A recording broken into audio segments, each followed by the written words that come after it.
बिस्मिल्लाहिर्रहमानिर्रहीम। अस्सलाम वालेकुम डियर स्टूडेंट। आज का हमारा इंग्लिश का लेक्चर क्लास फर्स्ट ईयर के साथ। प्रीवियस लेक्चर में हमने ट्रांसलेशन की थी यूनिट नंबर सेकंड की यहाँ तक टुगेदर। आज इंशाल्लाह हम इस चैप्टर की ट्रांसलेशन कंप्लीट कर लेंगे। तो शुरू करते, थोड़ा सा ही रह गया है। एंड ओ जस जस ही आलमोस्ट विस्पर्ड, यानी उसने तकरीबन जो है ज़ेरे लब खामोशी से कहा या सरगोशी से उसने बात की।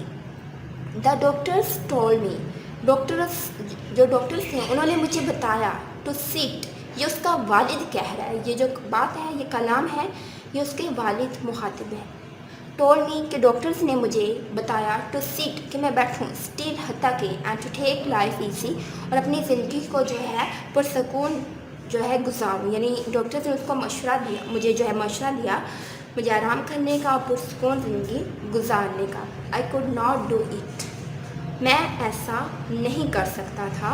आई हैड टू वर्क, क्योंकि मुझे, वो कह रहा है मुझे काम करना पड़ता था, काम करना था। I had to go back, और मुझे वापस जाना पड़ा। आई हैड टू स्मेल, और मुझे खुशबू लेनी थी। दिस रिच लॉन्ग, इस गली सड़ी जो है पौधों मेरी मिट्टी की, अगेन दोबारा से। यानी वो कह रहा है कि मुझे तो काम करना था, काश्त करनी थी, और इन गली सड़ी जो पौधों की जो मिट्टी थी इनकी खुशबू दोबारा से लेनी थी। This land is not like the land, और ये जो ज़मीन है वो ज़मीन की जैसी नहीं है।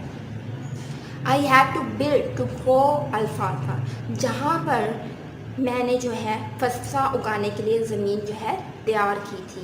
यानी वो कहते हैं ये ज़मीन उस ज़मीन जैसी बिल्कुल भी नहीं है जिस ज़मीन को मैंने फसला उगाने के लिए बिल्डअप किया था, काश्त किया था या तैयार किया था। दिस इज़ रियल लैंड, बल्कि ये क्या है, असली अहमियत की हामिल ज़मीन है।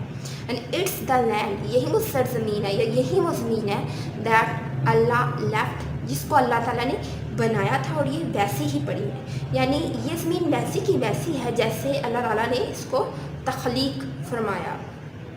I have to come back, और मुझे वापस आना था। एंड डिग इन इट, और इसको जो है इसकी गोडी करनी थी या इसको खोदना था। I have to smell it, और मुझे इसकी खुशबू लेनी थी। Sift it through my finger, और इसको गुजारना था अपनी उंगलियों से, अगेन दोबारा से। यानी वो कह रहे हैं कि मुझे वापस आना था और इसकी खुशबू लेनी थी और अपनी उंगलियों में से ऐसे यानी बहता हुआ छोड़ना था, अपनी उंगलियों से दोबारा गुजारना था। यानी इसका लमस जो है वो जो उसकी जो तस्कीन थी वो मैंने पानी थी।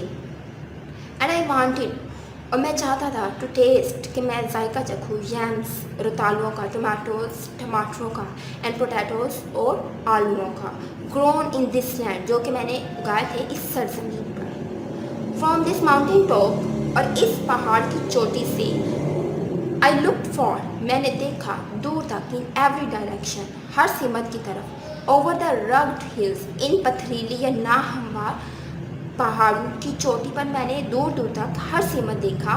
माई फादर एंड मदर, कि मेरे वालिद और जो मेरी वालदा थी, हैड क्लियर्ड, उन्होंने साफ़ किया था। एंड फॉर्म्ड, और उस पर यानी जो जो की थे उन्होंने साफ़ किए थे। हर सिमत की तरफ मैंने देखा। एंड फार्म, और उन्होंने काश्त किए थे। कॉर्न, मेज़ एंड खिन, यानी अनाज, मकई और गन्ना। द वन स्लोप, सिर्फ एक चोटी, दे हैड नॉट क्लियर, जिसे उन्होंने साफ़ नहीं किया था, वाज द वन, वो एक चोटी ये थी। फ्रॉम विच माई फादर, जिसको मेरे वालिद ने हैड क्लियर हिज लास्ट, अपने आखिरी वक्त में, यानी यही गुज़श्ता वक्त में, अपने लास्ट एज में साफ़ किया था। स्मॉल पैच, वो एक ये छोटा कीता था। मैंने कह रहे उन्होंने सारी चोटी साफ़ कर दी, सिर्फ एक छोटा सा कीता छोड़ दिया था, और उसको मेरे वालिद ने अपनी ज़िंदगी की आखिरी उम्र में, या यूँ कह लें कि अपने बुढ़ापे की उम्र में इसे साफ़ किया था, और वो यही आसमान को छूता हुआ छोटा सा कीता था। आई फॉलोड हिम, मैं उसके पीछे चलता रहा। From this clearing in the sky, इस साफ किए हुए आसमान को छूते हुए कीते की तरफ। डाउन अ न्यू पाथ, नीचे की तरफ चलता रहा, एक नए रास्ते पर। Toward the deep valley below, जो कि जाता था, टुवर्ड कहते हैं, टुवर्ड मीन की जानिब जाता था, एक गहरी वादी की नीचे की तरफ उतरता था, एक नया रास्ता। But why do you have so many paths, लेकिन आपने इतने सारे रास्ते क्यों बनाए? Coming from the flat up, जो कि आते हैं इस मैदानी सतह से। द स्टील सेकेंड ब्लफ, इस दूसरी अमूदी पहाड़ की जो है चट्टान की तरफ। वो कहते हैं आपने एक ही ज़मीन, यानी जो मैदानी सरजमीन है उससे जो फ्लैट है बिल्कुल हमवार है, उस सरजमीन से ऊपर अमूदी चट्टान की तरफ आने के लिए इतने सारे रास्ते जो है क्यों बनाए। आई आस्क्ड, मैंने पूछा। सिंस ही हैड प्रॉमिस्ड, क्योंकि उसने वादा किया था, that he would explain this to me later, कि वो मुझे बाद में इसके बारे में वजाहत से बताएगा। ओ यस, ओ हाँ, ही सेड, उसने कहा। अर्ली लास्ट स्प्रिंग, गुज़श्ता जो है बहार के मौसम बहार के आगाज़ में, आई कुड नॉट क्लाइंब, मैं नहीं चढ़ सकता था, स्ट्रेट था, बिल्कुल सीधा रास्ता, द स्टीप पाथ, यानी बिल्कुल सीधा अमूदी रास्ता मैं नहीं चढ़ सकता था। दैट वाज, ये बात तब की है, when the doctors did not give me a week to live, जब डॉक्टर ने मुझे एक हफ्ता भी रहने के लिए, मतलब ज़िंदा नहीं मैं रह सकता था, इसके बारे में बताया। यानी डॉक्टर ने ये कहा था कि मैं एक हफ्ता भी ज़िंदा नहीं रह पाऊँगा। I made a longer easier path, तो मैंने लंबे और आसान रास्ते बनाए। So I would not have to do so much climbing, ताकि मुझे ज़्यादा चढ़ाई ना चढ़नी पड़े। यानी वो कहते हैं मैंने लंबे और कम अमूदी रास्ते जो है निस्बतन कम अमूदी सीधे रास्ते बनाए, ताकि मुझे ज़्यादा चढ़ाई ना चढ़नी पड़े।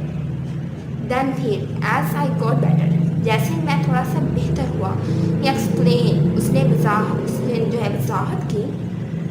आई मेड एन अदर पाथ, मैंने दूसरे रास्ते बनाए। And that was a little steeper, जो कि ज़्यादा अमूदी ना थे, यानी पहले वाले के निस्बत थोड़े से ज़्यादा अमूदी थे। एंड एज, और जैसे ही आई कॉन्टिन्यू टू गेट बेटर, यानी जैसे जैसे मैं मेरी जो सेहत थी वो बेहतर होती गई, आई मेड स्टीपर पाथ्स, तो मैं अमूदी रास्ते बनाता चला गया। दैट वाज वन ऑफ नाउनिंग, और ये वो एक रास्ता था जानने का। I was getting better all the time, कि मैं वक्त गुजरने के साथ साथ जो है तंदुरुस्त होता जा रहा था। I followed him down the path, और मैं उसके पीछे जो है पीछे पीछे नीचे उतरता गया रास्ते पर। दैट वॉन, जो कि पेचो खम खाता था या बल खाता हुआ रास्ता था। This way and that 3 times the length, और ये वो रास्ता था जो कि 3 गुना तवील था ऑफ द पाथ, उस रास्ते से। वी हैड क्लाइंब, जिस रास्ते से हम जो है ऊपर चढ़ रहे थे। यानी वो कह रहा है कि मैं इस पीछो हम खाते रास्ते पर इसके पीछे पीछे नीचे उतरता रहा, और ये रास्ता जो था उस रास्ते से इसके जिसके ज़रिए हम ऊपर चढ़े थे ये उससे 3 गुना ज़्यादा तवील था। तो इस तरह हमारा जो ट्रांसलेशन है वो कंप्लीट होते हैं। और इसका जो थीम है असल में ये है कि किसी भी काम से हमें घबराना नहीं चाहिए, यानी हिम्मत मरदा मदद खुदा। God help them, God help those who helps themself, यानी अल्लाह ताला भी उन्हीं की मदद करता है जो अपनी मदद आप करते हैं। दूसरा, मेहनत में ही अज़मत है, और जिस काम की करने की इंसान ठाल है उसे कर गुजरना चाहिए, ना कि ये सोचते रह जाएंगे। दिन सोचते सोचते हमें टाइम जो है पूरा कर देना चाहिए। इसके साथ ये ट्रांसलेशन आपने पूरे चैप्टर की ट्रांसलेशन अच्छे से याद करनी है। इसके साथ आपने जो काम करना है वो ये है कि इसके जो MCQs है ना एक्सरसाइज के, ये वाले टोटल 10 MCQs हैं, ये आप सारे करेंगी, अच्छे तरीके से इनको जो है याद करेंगी, ठीक है। और यहाँ पे ये देखो question number 6, punctuate the following line, ये पंचुएशन भी आप सॉल्व करेंगे, बल्कि इसको लिख के देखेंगे, ठीक है। इसी के साथ टाइम शॉर्ट है और हमारा लेक्चर जो है कंप्लीट होता है। इजाज़त दीजिए, टेक केयर, खुदा हाफ़िज़।